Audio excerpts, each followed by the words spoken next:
आलाच आहात तर पाहुणचार करण्यात वेळ नाही वाया घालवायचा, नाहीतर मुद्द्याचं बोलणं मागं राहायचं. माई साहेब, अहो तुमच्या उंबऱ्याची धूळ बी आम्हाला अंगारावानीच आहे. गुरुकांत भोनकरला ओळखता का? कोण यो?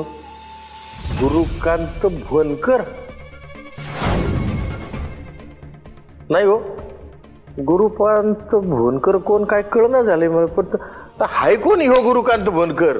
तोच तो ज्यानं तेज प्रतापरावांवर हल्ला केला. गुरु. गुरु? हा हा, गुरु. म्हणजे गुरुकांतला नुसतं गुरु म्हणतात का? गुरु पण कोण हो गुरु? काय नाव बी कधी ऐकलं आणि वाटत नाही मला.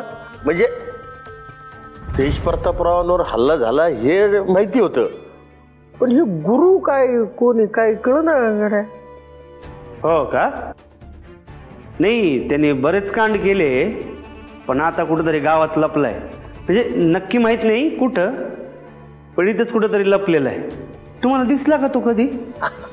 तो बघा मामा कुरबेट्टी साहेब, अहो मुळात मला ह्यो गुरु कोण हेच माहित नाही, तर तो गावात कुठं लपलाय हे कसं काय माहिती असेल? आणि मी थोडीच असं सगळीकडे फिरत असतो का? आणि एवढ्या मोठ्या गावात त्याला शोधायचं तरी कुठं? बरं जाऊ द्या, ते गुरुचं जाऊ द्या. माई साहेब, मी जरा वेगळ्याच कामासाठी आलो होतो. हे कसले बॉक्स आहेत दादा? माई साहेबांनी सांगितलं ना, फराळ आणि काही दिवाळीचे बॉक्स आहेत, ते द्यायला आलो. मला सांगा, तुम्ही कुठं काम करता? हिरो मार्केटिंग आहे ना, हिरो मार्केटिंग त्यांच्याकडे. हा, मग ते तू हे सगळं यांना का विचारतोयस? दिदे, माझ्या डोक्यात एक वेगळी आयडिया आली. तू थांब जरा. मी काय म्हणतो दादा, तुमचं हे सगळं बॉक्सेस उतरून झाले ना की मला तुमच्या कंपनीत घेऊन जावा काय? मी इथंच असेल, मी हाक मारा लगेच येईन मी. हो, देतो आवाज. हा, अगं दिदे इकडे ये. काय करतेस? काय तू त्यांच्या कंपनीत का जातोयस? काय करणार आहेस तू नक्की? काय प्लॅन आहे तुझं? दिदे, वैदेहीला स्वकमाईतनं गिफ्ट द्यायचंय ना, म्हणून मी आता ठरवलंय की मी आता हमाली करणार, आणि हमाली करून जे मला पैसे मिळतील त्यातनं मी वैदेनं साडी घेणार. म्हणजे कसं, विषय संपला. म्हणजे तू यांच्यासारखी ओझी उचलणार आहेस? हा, मग काय झालं? त्यात काय विद्या बोलायला लागते काय? काय बोलतेस तू? आणि दिदे, आपल्या लोकांसाठी आपण जीव पण द्यायला तयार असतो. हुजेंचं काय घेऊन बसतीस? हा, तू नको टेन्शन घेऊस. चल, मला हाक द्या. काय इथंच आहे. उगाच वेळ वाया घालवू नका. ज्या कारणासाठी आलाय ते सांगा.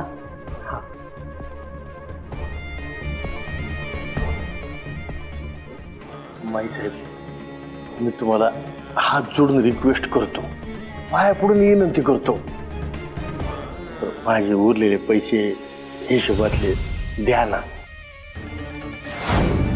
जगताप, आपला हिशोब कधीच क्लिअर झालाय. उलट तुम्हीच 3 लाख आम्हाला द्या.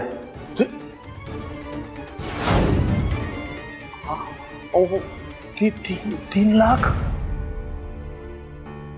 3 लाख रुपये एवढे पैसे मी कुठून आणू? गरीब माणूस आहे मी. आणि माई साहेब, तेज प्रतापरावांनी ते 30 लाख रुपयाची एजन्सी ते गॅसची परेश रावने दिली, त्याचा माझ्या पैशाचा काय संबंध आहे? सांगा ना. संबंध नाही कसा? ती एजन्सी तुझ्याच पोरीसाठी घेतली ना व?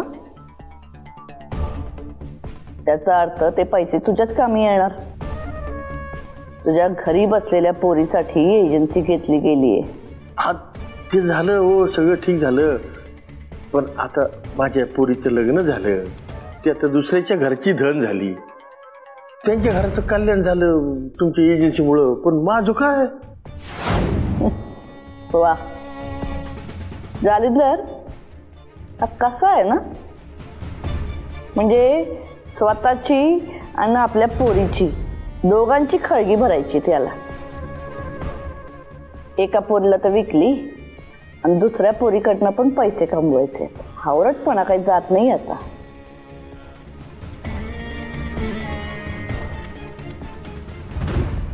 भाईसाहेब,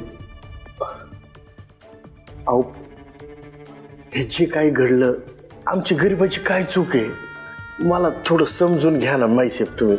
घेतलं, समजून घेतलं. ऐन दिवाळीत की नाही आम्ही गोरगरिबांना फराळाचा एक एक डबा देतो.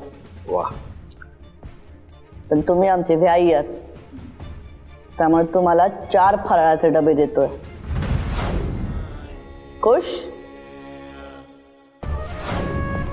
आता यानंतर आमच्या बंगल्याच्या आसपास जरी फिरकलं असतं तर चांगलं तोडून ठेवेल.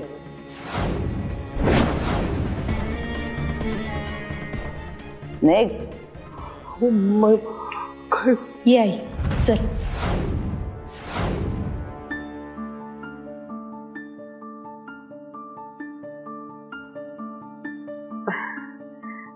अहो निघायचं का आपण?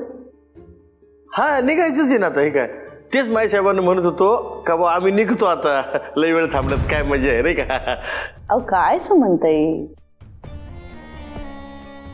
आत्ताच आलात आणि निघायच्या गोष्टी करताय. अहो जरा लेकी बरोबर आणखीन थांबा, गप्पा मारा, पाहुणचार करू द्या की तुमचा. हा, आत्ता धनाजीरावांशी हेच बोलत होतो आम्ही. आलात आणि जाताय, असं कसं चालेल? अहो जरा थांबा, आमच्याकडनं पाहुणचार करून घ्या.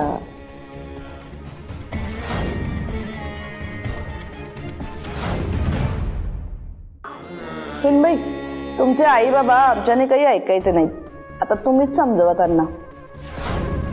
नाही नाही अहो माईसाहेब, मी खरंच नको. म्हणजे तुम्ही बोललात ना हेच खूप झालं. म्हणजे तुम्हा सगळ्यांना भेटता आलं ना याचा आनंद आहे. आणि घरी पण ताईडी एकटीच असेल ना, बरीच काम आहेत, निघतो आम्ही. अहो काय धनाजीराव, ही अशी धावती भेट करतायत तुम्ही दिवाळीत? हा, आम्हाला वाटलं आमच्या बरोबर दिवाळी साजरी कराल, लेकी बरोबर दिवाळी साजरी कराल. अहो काय तुम्ही आमच्यासाठी नाही पण लेकीसाठी तरी थांबा. नाही, राहिलो बी असतो माईसाहेब, तुमच्या शब्दाचा मान ठेवायचा म्हणून राहिलोच असतो. तुम्ही एवढं राहा करताय. पण कसं आहे ना, मुलीच्या घरी नाही थांबता येत. मुलीच्या सासरी खरं तर पाणी बी पिऊ नये असं म्हणतात. तुमच्या शब्दाचा मान ठेवायचं म्हणून राहिलोच असतो. पण आता वैदी, अगं बाळा, जावई बापूंना सांगा आम्ही गेलो, म्हणजे निघालो म्हणून. हा, चला, येतो येतो माईसाहेब. चला.